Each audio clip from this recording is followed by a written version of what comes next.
Assalamualaikum warahmatullahi wabarakatuh. Jumpa lagi di video bagian yang ketiga, yaitu part ketiga tentang rumus-rumus trigonometri.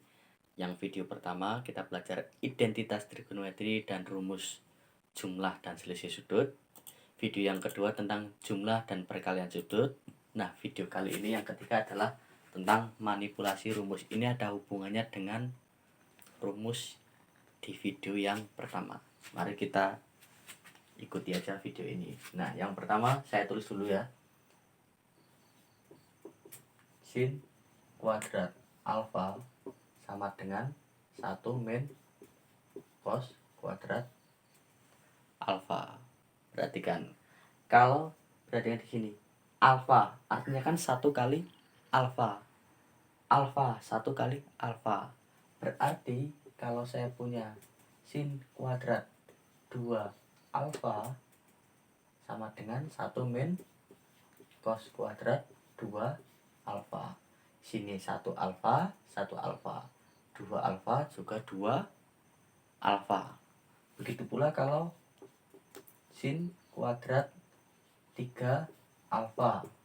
Berarti 1 min cos kuadrat 3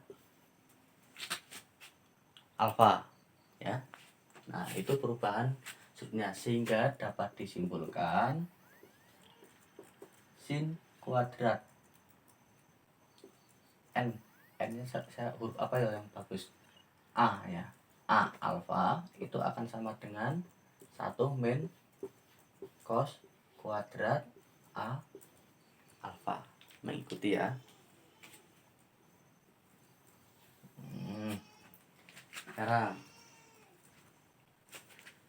kita punya rumus cos 2 alfa. Apa rumusnya tadi? 1 min sin kuadrat ada 3 ya. Nah, saya tulis yang awal dulu. Rumus cos 2 alfa itu ada 3 rumus. Yang pertama cos kuadrat alfa min sin kuadrat alfa.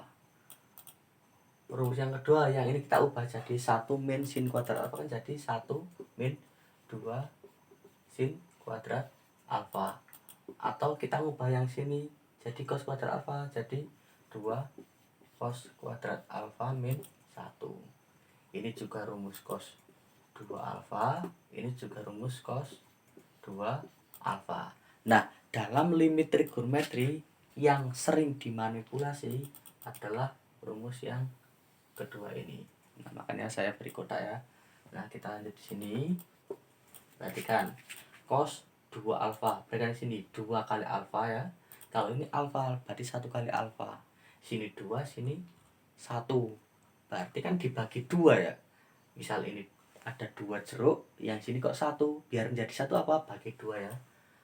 Berarti kalau misalnya saya punya cos 4 alfa sama dengan 1 min 2 sin kuadrat.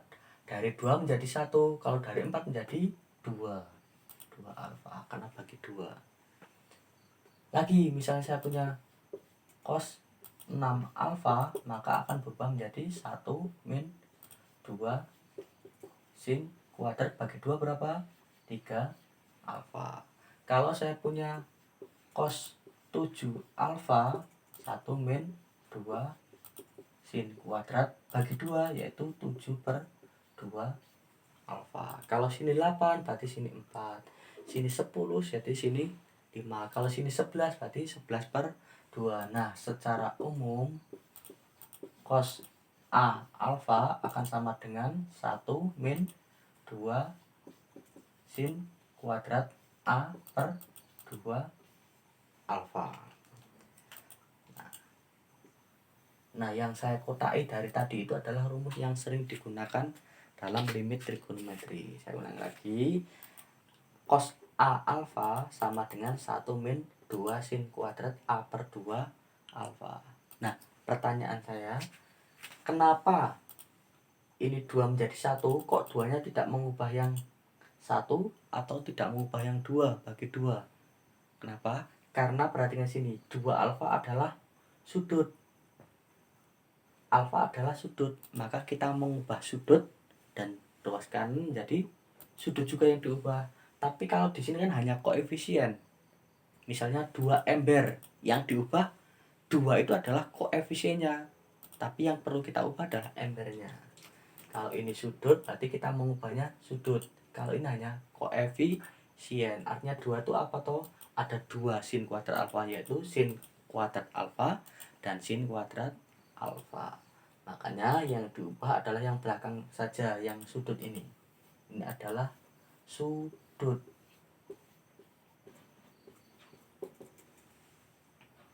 Nah, itu tentang manipulasi rumus. Nah, bisa kalian lihat sendiri ya.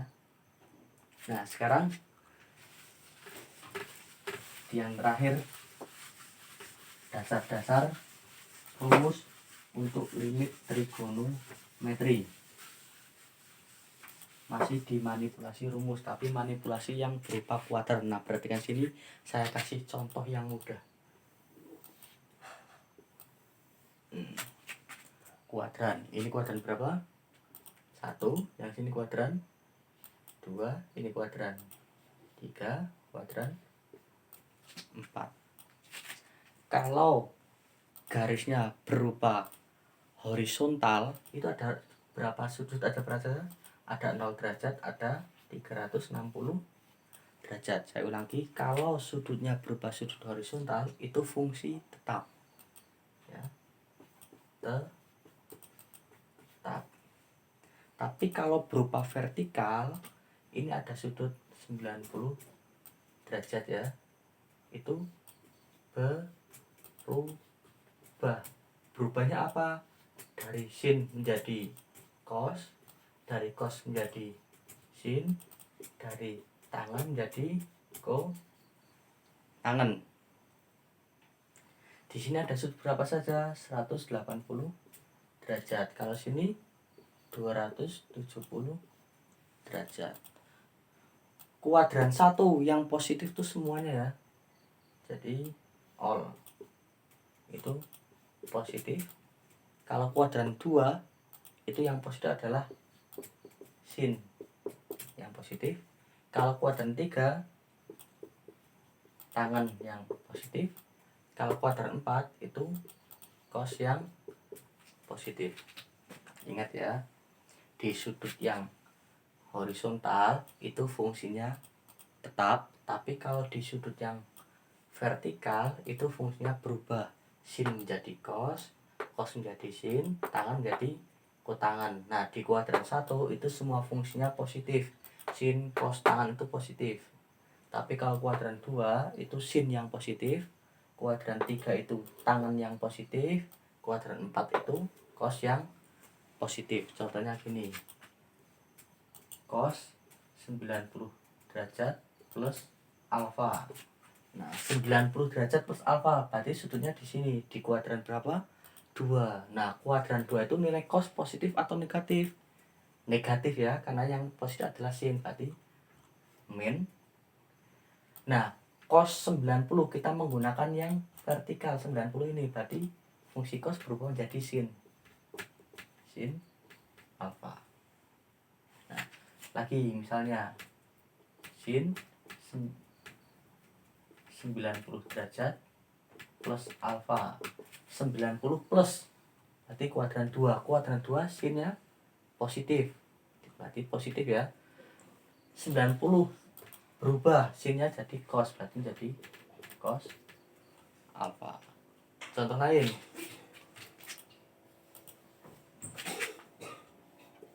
sin 180 derajat plus alfa. Nah, kita menggunakan sudut yang ini 90 derajat plus, berarti kuadran 3, yang positif tangan, berarti sinnya jadi negatif.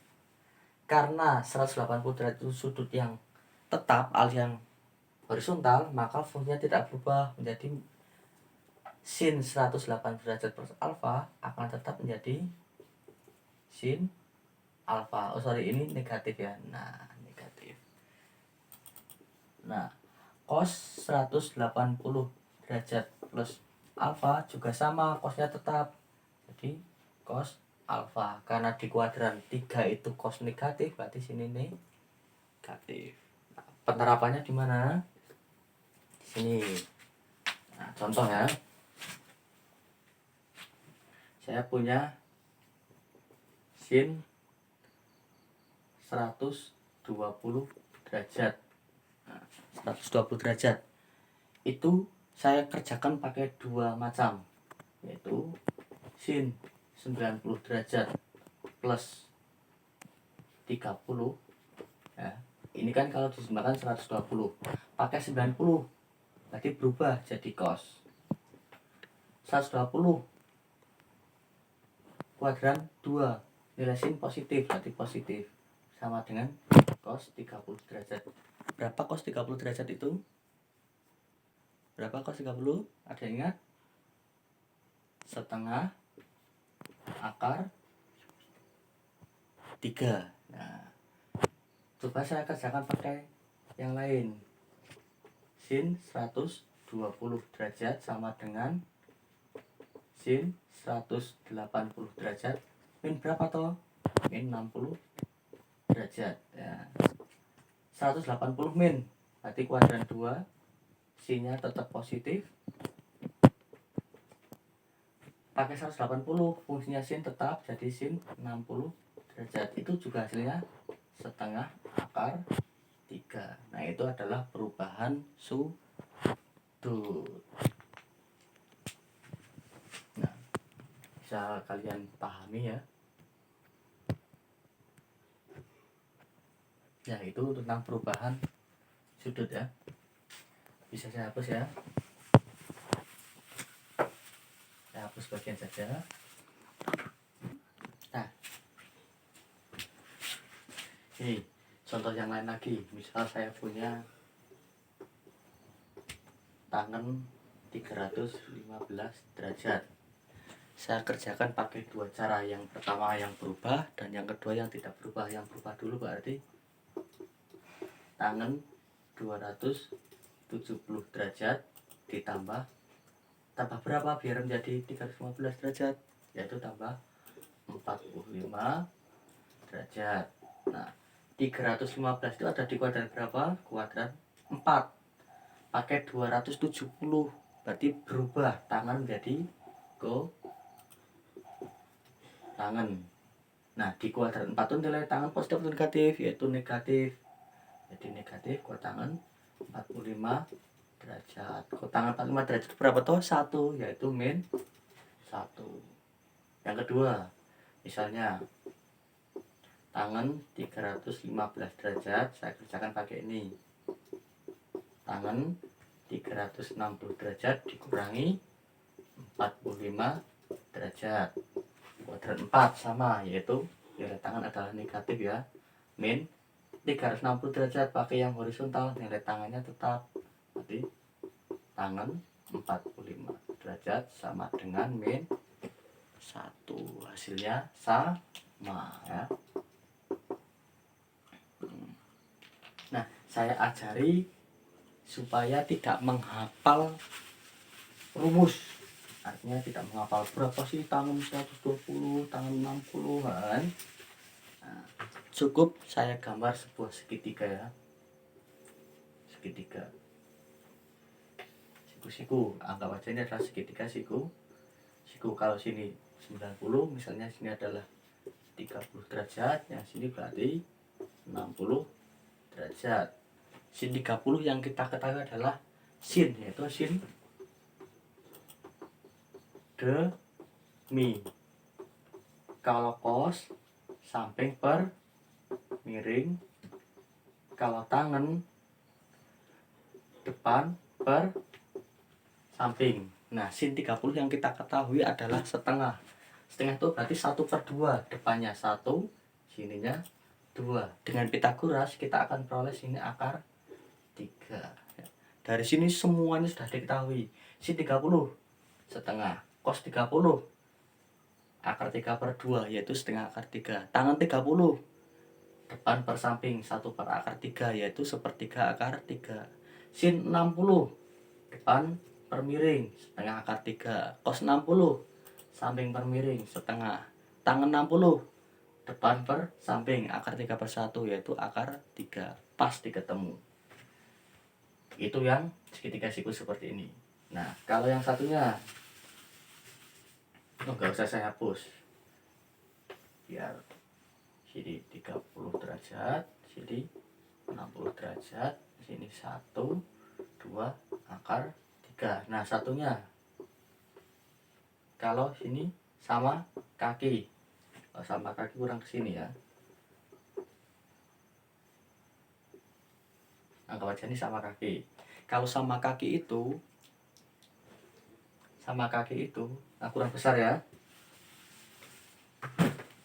saya beri kotak sini sama kaki, anggap aja sama kaki ya. Kalau sama kaki itu perbandingan sama, yaitu sini 1 sini 1. Kalau sini 90 berarti sini 45 derajat, sini 45 derajat. Berarti kalau sini 1 dengan Pitagoras ini pasti ketemu 2. Nah dari sini ketemu semua. Sin 45 demi bukan ya, akar 1 tambah akar 1 ya, ini akar 2, sorry ya, akar 2 demi 1 per akar 2 yaitu setengah akar 2, cos 45 sami samping miring setengah akar 2, tangan depan per samping 1 per 1 yaitu 1. Begitu pula yang sini. Nah itu saya ajari tanpa menghafal rumus. Dari gambar segitiga ini aja kita sudah ketemu semuanya, dan dari perubahan sudut tadi juga sudah ketemu semua. Nah saya cukupkan video yang kali ini. Kalau sudah bisa memahami, kalian bisa mempelajari modul. Pada video yang selanjutnya kita mulai ke materi yang limit fungsi trigonometri. Terima kasih, saya akhiri. Assalamualaikum warahmatullahi wabarakatuh.